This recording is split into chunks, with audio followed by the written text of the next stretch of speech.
Any message of hope that you would like to give?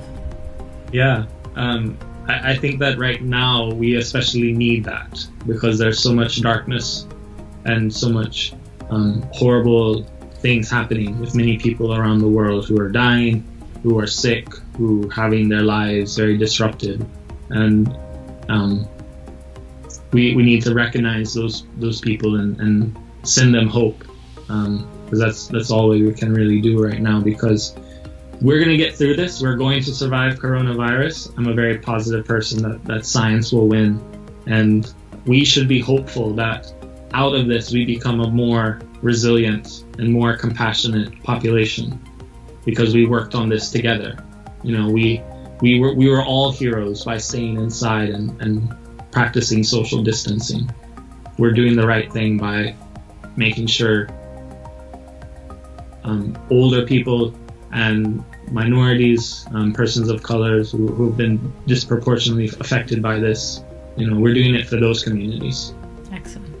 So my last question for this segment is, what lights you up? It's a great question. That's a great question. Right now, I get a lot of joy out of ice cream. Oh! A bowl of ice cream is a lot of light for me at the end of the day. It's great. Nice. So what flavor? Let me ask you, be a little more nosy. What is the flavor?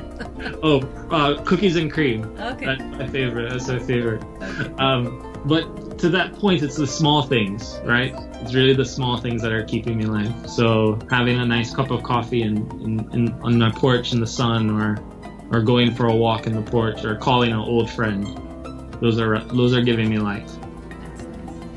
Thank you, Stephen. I really appreciate your time and your energy and what you're doing.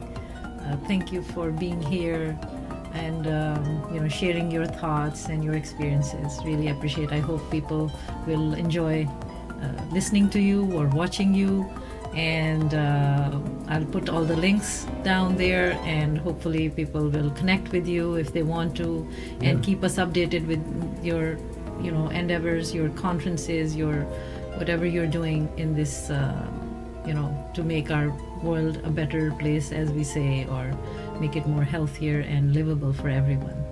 Absolutely. And for anybody who wants to get in touch with me, I use my Instagram page as my blog. So check me out at Sustainability Around the Globe, all one word, and you can find me on Instagram, Sustainability Around the Globe. Yep, all and right. we'll put Thank the you so links much. down. Okay, thank you. Yeah, great to chat with you, Shua.